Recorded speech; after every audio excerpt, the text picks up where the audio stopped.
ಮಹಾರಾಷ್ಟ್ರ ವಿಧಾನಸಭೆ ಚುನಾವಣೆಗೆ ನಡೆದಂತ ಮತದಾನದಲ್ಲಿ ಮತದಾರರು ನೀರಸ ಪ್ರತಿಕ್ರಿಯೆಯನ್ನು ತೋರಿದ್ದಾರೆ ಎನ್ನುವುದು ಗೊತ್ತಾಗ್ತಾ ಇದೆ.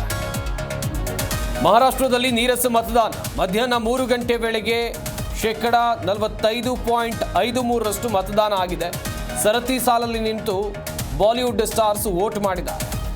ಇತ್ತ ಜಾರ್ಖಂಡ್ ವಿಚಾರಕ್ಕೆ ಬರುವುದಾದ್ರೆ 61.47% ವೋಟಿಂಗ್ ಆಗಿದೆ.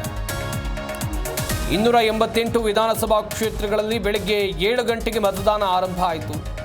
ಸಂಜೆ 6 ಗಂಟೆಗೆ ಮುಕ್ತಾಯ ಆಗುತ್ತೆ. ಇನ್ನೇನು ಸ್ವಲ್ಪ ಹೊತ್ತು ಮಾತ್ರ ಬಾಕಿ ಇದೆ. ಬಿಗಿ ಭದ್ರತೆ ನಡುವೆ ಜಾರ್ಖಂಡ್ನಲ್ಲಿ ಚುನಾವಣೆ ನಡೆಸಲಾಯಿತು. ಇತ್ತ ಮಹಾರಾಷ್ಟ್ರದ ವಿಚಾರಕ್ಕೆ ಬರೋದಾದರೆ ಅಲ್ಲಿನ ಮತದಾರರು ತೋರಿದಂಥ ನೀರಸ ಪ್ರತಿಕ್ರಿಯೆ ಒಂದಿಟ್ಟಿನಲ್ಲಿ ಉದಾಸೀನ ಅಂತ ಹೇಳ್ಬೋದು. ವೋಟ್ ಹಾಕಬೇಕು, ಪ್ರಜಾಪ್ರಭುತ್ವದಲ್ಲಿ ನಮ್ಮ ಹಕ್ಕದು, ಒಳ್ಳೆಯ ಅಭ್ಯರ್ಥಿಯನ್ನು ಆಯ್ಕೆ ಮಾಡುವಂಥ ಗುರುತರವಾದಂಥ ಜವಾಬ್ದಾರಿ ಮತದಾರನ ಮೇಲೆ ಇರುತ್ತೆ. ಆದರೆ ಆ ಜವಾಬ್ದಾರಿಯಿಂದ ಹಿಂದೆ ಸರಿಯೋದು ಎಷ್ಟರ ಮಟ್ಟಿಗೆ ಸರಿ ಎನ್ನುವಂಥ ಪ್ರಶ್ನೆಗಳು ಉದ್ಭವಿಸ್ತಾ ಇದೆ. ಇನ್ನೊಂದು ಕಡೆಯಲ್ಲಿ ಬಾಲಿವುಡ್ ಸ್ಟಾರ್ಸ್ ಸರತಿ ಸಾಲಲ್ಲಿ ನಿಂತು ಮತದಾನ ಮಾಡಿರುವಂಥ ದೃಶ್ಯಾವಳಿಗಳನ್ನು ನೀವಿಲ್ಲಿ ನೋಡ್ತಾ ಇದ್ದೀರಾ.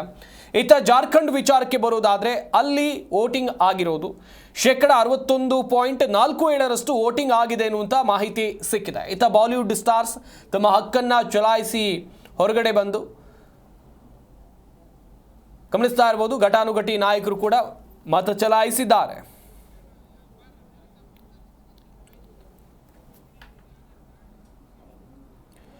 ಈ ಬಗ್ಗೆ ಇನ್ನಷ್ಟು ಮಾಹಿತಿಯನ್ನು ಕೊಡ್ತಾರೆ ನಮ್ಮ ಪ್ರತಿನಿಧಿ ಜನಾರ್ದನ್ ಹೆಬ್ಬಾರ್. ನೇರ ಸಂಪರ್ಕದಲ್ಲಿ ಜಾಯ್ನ್ ಆಗ್ತಾ ಇದ್ದಾರೆ. ಜನಾರ್ದನ್, ಗಮನಿಸ್ತಾ ಇದ್ವಿ ಮಹಾರಾಷ್ಟ್ರ ಹಾಗೇನೆ ಜಾರ್ಖಂಡ್ ವಿಧಾನಸಭೆ ಚುನಾವಣೆಗೆ ಮತದಾನ ನಡೆಯಿತು.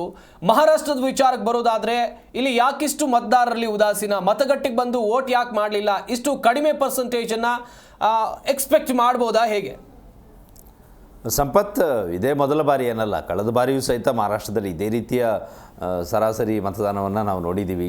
ಲೋಕಸಭಾ ಚುನಾವಣೆ ಸಂದರ್ಭದಲ್ಲೂ ಸಹಿತ ಇದೇ ರೀತಿಯಾಗಿತ್ತು. ಈ ಬಾರಿಯೂ ಸಹಿತ ನೋಡಿದಾಗ ಮಧ್ಯಾಹ್ನ 3 ಗಂಟೆ ಅಷ್ಟೊತ್ತಿಗೆ ಸುಮಾರು 45% ಸರಾಸರಿ ಮತದಾನ ಆಗಿದೆ. ಬಹುಶಃ 6 ಗಂಟೆ ಅಷ್ಟೊತ್ತಿಗೆ ಮತದಾನ ಮುಕ್ತಾಯ ಆಗುವ ವೇಳೆಗೆ ಒಂದು 53ರಿಂದ 55ರವರೆಗೆ ತಲುಪಬಹುದೇನೋ ಅನ್ನುವಂಥ ಒಂದು ಪರಿಸ್ಥಿತಿ ಇದೆ. ಅಷ್ಟರ ಮಟ್ಟಿಗೆ ಕಡಿಮೆ ಒಟ್ಟು ಅಲ್ಲಿ ಆಗಿದೆ. ಅತ್ಯಂತ ನಿರ್ಲಕ್ಷ್ಯತನ ಇದು ಅಂತ ಹೇಳ್ಬೋದು ಅಷ್ಟೇ. ಇದಕ್ಕೇನು ಬೇರೆ ರೀಸನ್ ಕೊಡಲಿಕ್ಕೆ ಸಾಧ್ಯ ಇಲ್ಲ. ಅಲ್ಲೋ ಇಲ್ಲೋ ಕೆಲವ್ರದ್ದು ಮತದಾರ ಪಟ್ಟಿಯಲ್ಲಿ ಹೆಸರು ಮಿಸ್ ಆಗಿರೋದು ಆ ಥರದ್ದೆಲ್ಲ ಆಗಿರುತ್ತೆ. ಆದರೆ ಇಷ್ಟರ ಮಟ್ಟಿಗೆ ನಿರ್ಲಕ್ಷ್ಯ ತೋರ್ತಾರೆ ಅಲ್ಲಿ ಸ್ಟಾರ್ಗಳು, ಬಾಲಿವುಡ್ ಸ್ಟಾರ್ಗಳು ಎಲ್ಲರೂ ಬಂದು ವೋಟ್ ಮಾಡ್ತಾರೆ. ಅವರಿಗೆ ಇರುವಂಥ ಆಸಕ್ತಿ ಉಳಿದಂಥವ್ರಿಗೆ ಯಾಕಿಲ್ಲ ಅನ್ನೋಂಥ ಒಂದು ಪ್ರಶ್ನೆ ಕೂಡ ಅಲ್ಲಿ ಮೂಡುತ್ತೆ.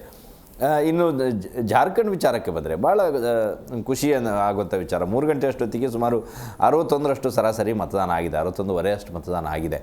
ಅಲ್ಲಿ ಮತದಾನ ಮಾಡ್ತಾರೆ. ಆ ಗುಡ್ಡಗಾಡು ಪ್ರದೇಶದಲ್ಲೂ ಜನ ಬಂದು ಮತದಾನ ಮಾಡ್ತಾರೆ ಅಂದರೆ ಮಹಾರಾಷ್ಟ್ರದವರಿಗೆ ಯಾಕೆ ಇಂಥ ಒಂದು ಉದಾಸೀನ ಅನ್ನೋಂಥ ಪ್ರಶ್ನೆಯಲ್ಲಿ ಮೂಡುತ್ತೆ. ಇನ್ನು ಸಂಪತ್ತು, ಮಹಾರಾಷ್ಟ್ರದ ವಿಚಾರಕ್ಕೆ ಬಂದರೆ ಹಲವು ವಿಚಾರಗಳನ್ನು ನಾವಲ್ಲಿ ನೋಡ್ಬೋದು. ಒಂದು ಕಡೆಯಲ್ಲಿ ಕನ್ನಡಿಗರ ಪ್ರಾಬಲ್ಯ, ಕನ್ನಡಿಗರು ಮತ್ತು ಮರಾಠಿಗರು ಸಂಘರ್ಷ ಆಗೋದು ಬೆಳಗಾವಿ ಗಡಿಯಲ್ಲಿ.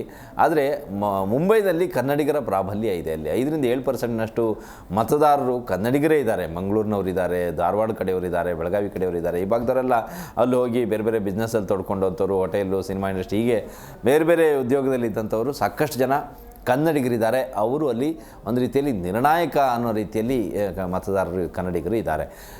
ಇನ್ನೊಂದು ಪ್ರಮುಖ ವಿಚಾರ ಅಂದರೆ ಮತದಾನದ ವಿಚಾರದಲ್ಲಿ ಬಂದರೆ ಮತ್ತೊಮ್ಮೆ ಬೆಂಗಳೂರಿಗೆ ಮತ್ತು ಮುಂಬೈಗೆ ಹೋಲಿಕೆ ಮಾಡಿದ್ರೆ ಮಹಾನಗರ, ಬುದ್ಧಿವಂತರಿರುವಂಥ ನಗರ, ವಿದ್ಯಾವಂತರಿರುವಂಥ ನಗರಗಳಲ್ಲಿ ಎಷ್ಟರ ಮಟ್ಟಿಗೆ ಕಡಿಮೆ ಮತದಾನ ಆಗುತ್ತೆ ಅನ್ನೋದಕ್ಕೆ ಉದಾಹರಣೆ ಬೆಂಗಳೂರು ಮತ್ತು ಮುಂಬೈ ಸಾಕ್ಷಿ ಅಂತ ಹೇಳ್ಬೋದು. ಯಾಕಂದರೆ ಬೆಂಗಳೂರಿನಲ್ಲಿಯೂ ಸಹಿತ 50-53% ಅಷ್ಟೇ ವೋಟ್ ಆಗುತ್ತೆ. ಮುಂಬೈನಲ್ಲೂ ಕೂಡ ಅದೇ ಪರಿಸ್ಥಿತಿಯನ್ನು ನಾವು ನೋಡ್ತಾ ಇದ್ದೀವಿ. ಇನ್ನು ಸಂಜೆ 6 ಗಂಟೆ ಅಷ್ಟೊತ್ತಿಗೆ ಮತದಾರರ ನಿರ್ಣಯ ಏನು ಅನ್ನೋದು ಪೆಟ್ಟಿಗೆಯಲ್ಲಿ ಭದ್ರವಾಗುತ್ತೆ. ಮುಖ್ಯಮಂತ್ರಿ ಯಾರು ಮುಂದೆ ಅನ್ನೋಂಥದ್ದು ಕೂಡ ಕುತೂಹಲ ಇದೆ. ಆದರೆ ಈ ಬಾರಿ ಚುನಾವಣೆಯಲ್ಲಿ ಯಾವ ಪಕ್ಷದವರು ಸಹಿತ ಮುಖ್ಯಮಂತ್ರಿ ಅಭ್ಯರ್ಥಿ ಯಾರು ಅನ್ನೋದನ್ನು ಘೋಷಣೆ ಮಾಡಿಲ್ಲ. ಅಲ್ಲಿ ಮಹಾಯುತಿಯವರು ಕೂಡ ಘೋಷಣೆ ಮಾಡಿಕೊಂಡಿಲ್ಲ, ಮಹಾಗಾಡಿಯವರು ಕೂಡ ಘೋಷಣೆಯನ್ನು ಮಾಡಿಕೊಂಡಿಲ್ಲ. ಕಾರಣ ಏನಂತಂದರೆ ಎರಡೂ ಕಡೆಯಲ್ಲೂ ಸಹಿತ ದೊಡ್ಡ ದೊಡ್ಡ ಪಕ್ಷದ ನಾಯಕರುಗಳಿದ್ದಾರೆ. CM ರೇಸ್ನಲ್ಲಿದ್ದಂಥವರೇ ಜಾಸ್ತಿ ಜನ ಇದ್ದಾರೆ. CM ಅಭ್ಯರ್ಥಿ ಯಾರು ಅಂತ ಮೊದಲೇ ಘೋಷಣೆಯನ್ನು ಮಾಡ್ಕೊಂಡ್ಬಿಟ್ರೆ ಸಮಸ್ಯೆ ಆಗ್ಬೋದು, ಯಾವ್ಯಾವುದೋ ಅವರೊಂದು ಕಾರಣಕ್ಕಾಗಿ ಹಿನ್ನಡೆ ಆಗ್ಬೋದು ಅಂತೇಳಿ ಅಮಿತ್ ಶಾ ಅವರು ಒಂದು ಕಡೆಯಲ್ಲಿ ಹೇಳಿದ್ದಾರೆ, ನಾವು ಅಭ್ಯರ್ಥಿ ಯಾರು ಅನ್ನೋದನ್ನು ಮುಂದೆ ತೀರ್ಮಾನ ಮಾಡ್ತೀವಿ. BJP ಮತ್ತು ಶಿಂದೆ ಬಣದ ಶಿವಸೇನೆ, ಅಜಿತ್ ಪವಾರ್ ಬಣದ NCP ಇವರೆಲ್ಲ ನಾಯಕರೆಲ್ಲ ಸೇರಿ ತೀರ್ಮಾನ ಮಾಡ್ತೀವಿ ಅಂತ ಅವ್ರು ಹೇಳಿದ್ದಾರೆ. ಇನ್ನು ಕಾಂಗ್ರೆಸ್ನಲ್ಲಿ ಕೂಡ ಆರಿಫ್ ನಸೀಮ್ ಖಾನ್ ಅವರು ಕೂಡ ಹೇಳಿದ್ದಾರೆ, ನಾವು ನಂತರದಲ್ಲಿಯೇ ತೀರ್ಮಾನವನ್ನು ಮಾಡ್ತೀವಿ, ಈಗ ತಕ್ಷಣಕ್ಕೆ CM ಅಭ್ಯರ್ಥಿ ಯಾರು ಅನ್ನೋದಲ್ಲ, ನಮ್ಮ ಗುರಿ CM ಅಭ್ಯರ್ಥಿ ಯಾರು ಅನ್ನೋದು, CM ಆಗುವಂಥ ವಿಚಾರನೂ ಅಲ್ಲ, ಗುರಿ ಅಭಿವೃದ್ಧಿ ಅಷ್ಟೇ ನಮ್ಮ ಗುರಿ ಅನ್ನೋಂಥ ಮಾತನ್ನು ಅವರು ಕೂಡ ಹೇಳಿದ್ದಾರೆ. ಒಟ್ಟಾರೆಯಾಗಿ ನೋಡಿದ್ರೆ ಮಹಾರಾಷ್ಟ್ರ ಚುನಾವಣೆ ಇನ್ನೊಂದು ಗಂಟೆ ಅಷ್ಟರಲ್ಲಿ ಮುಕ್ತಾಯ ಆಗತ್ತೆ, ಯಾರು ಅನ್ನೋದು ಗೊತ್ತಾಗುತ್ತೆ. ಎಕ್ಸಿಟ್ ಪೋಲ್ ಕೂಡ ಬರುತ್ತೆ. ಕಳೆದ ಬಾರಿ ಸಂಪತ್ 2019ರಲ್ಲಿ ನಾವು ನೋಡಿದಾಗ ಮಹಾರಾಷ್ಟ್ರದಲ್ಲಿ ಬಂದಂಥ ಎಕ್ಸಿಟ್ ಪೋಲ್ ಸಂಪೂರ್ಣ ವಿಫಲವಾಗಿತ್ತು. ಸುಮಾರು ಒಂದು 6ರಿಂದ 7 ಎಕ್ಸಿಟ್ ಪೋಲ್ ಸಂಸ್ಥೆಗಳೆಲ್ಲವೂ ಕೂಡ ಹೇಳಿದ್ದು BJP ಮತ್ತು ಶಿವಸೇನೆ ಒಟ್ಟಾಗಿ ಸುಮಾರು 200-230ರಷ್ಟು ಬರುತ್ತೆ ಅನ್ನೋವರೆಗೆ ಕೊಟ್ಟಿದ್ದರು. ಆದರೆ ಅದು ಸಾಧ್ಯ ಆಗಿಲ್ಲ. 100-105 ಸೀಟು BJP ಬಂದಿತ್ತು, ಶಿವಸೇನೆ ಒಂದು 56 ಸೀಟನ್ನು ಬಂದಿತ್ತು. ಆದ ನಂತರದಲ್ಲಿ ಅವರು ಕೂಡ ಅಧಿಕಾರದ ಹಂಚಿಕೆಯಲ್ಲಿ ಒಪ್ಪಂದ ಸರಿ ಹೋಗ್ದೇ ಹೋಗಿ ಕಾಂಗ್ರೆಸ್ ಜೊತೆ ಸರ್ಕಾರ ಮಾಡಿದ್ದನ್ನು ಕೂಡ ನಾವು ನೋಡಿದ್ದೀವಿ. ಈ ಬಾರಿ ಅಲ್ಲಿ ಶಿವಸೇನೆನೂ ಒಡೆದೋಗಿದೆ, NCPನೂ ಒಡೆದೋಗಿದೆ, ಕಾಂಗ್ರೆಸ್ ಜೊತೆ BJP ಜೊತೆ ಇವರೆಲ್ಲರೂ ಕೂಡ ಒಂದೊಂದು ಚೂರು ಹೋಗಿ ಸೇರಿಕೊಂಡಿದ್ದಾರೆ. ಏನಾಗುತ್ತೆ ಅನ್ನೋಂಥ ಕುತೂಹಲ ಇದ್ದೇ ಇದೆ. ಎಕ್ಸಿಟ್ ಪೋಲ್ ಏನು ಹೇಳುತ್ತೆ ಅನ್ನೋದು ಕೂಡ ಕುತೂಹಲ ಇದೆ. ಇನ್ನೊಂದು ಕೊನೆಯೊಂದು ವಿಚಾರ ಹೇಳಬೇಕು ಅಂತಂದರೆ, ಚುನಾವಣಾ ಆಯೋಗ ಸಹಿತ ಈ ಎಕ್ಸಿಟ್ ಪೋಲ್ ಮತ್ತು ಚುನಾವಣೆ ಮತ ಎಣಿಕೆ ದಿನ ಮಾಧ್ಯಮದವರು ಯಾಕೆ ಅಷ್ಟು ಆತುರ ಮಾಡ್ತೀರಾ ಅನ್ನೋಂಥ ಒಂದು ಪ್ರಶ್ನೆಯನ್ನು ಕೇಳಿದೆ ಚುನಾವಣಾ ಆಯೋಗ. ನಾವು 8:30 ಅಷ್ಟೊತ್ತಿಗೆ ಮತ ಎಣಿಕೆ ಆರಂಭ ಆಗುತ್ತೆ, 8 ಗಂಟೆ 8:05 ಅಷ್ಟೊತ್ತಿಗೆ ನಿಮ್ಮದು ಮೊದಲನೇ ಸುತ್ತಿನ ಮತ ಎಣಿಕೆ ಅಂತೇಳಿ ಮಾಧ್ಯಮದಲ್ಲಿ ಬರುತ್ತೆ. ಇದರ ಬಗ್ಗೆ ಕೂಡ ಮಾಧ್ಯಮದವರು ಗಮನ ಹರಿಸಬೇಕು ಅಂತೇಳಿ ಚುನಾವಣಾ ಆಯೋಗ ಕೂಡ ಒಂದು ಕಿವಿ ಮಾತನ್ನು ಹೇಳಿದೆ. ಸಂಪತ್, ಥ್ಯಾಂಕ್ ಯು ಜನಾರ್ದನ್ ತಮ್ಮೆಲ್ಲ ಡೀಟೇಲ್ಸ್ಗಾಗಿ.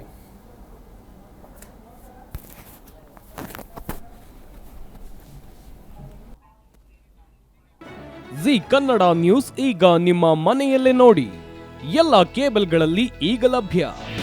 ನಿಮ್ಮ ನೆಚ್ಚಿನ ಜಿ ಕನ್ನಡ ನ್ಯೂಸ್ ಈಗ ಸನ್ ಡೈರೆಕ್ಟ್ ನಲ್ಲಿ number 292, Tata play number 1664, Jio TV number 1334, NXT digital number 30, in cable number 30, city networks 51, U digital number 162, GTPL number 17, Rockline telecommunications number 42, Shri Basaveshwara cable number 168, rural cable network 60, Vinayaka digital 57, Abhishek cable 821, city channel 53, Siddeshwara cable network 57, V4 digital Infotech 628, Surya digital networks 53, Gajanan digital number 836, Malnad Infotech private limited number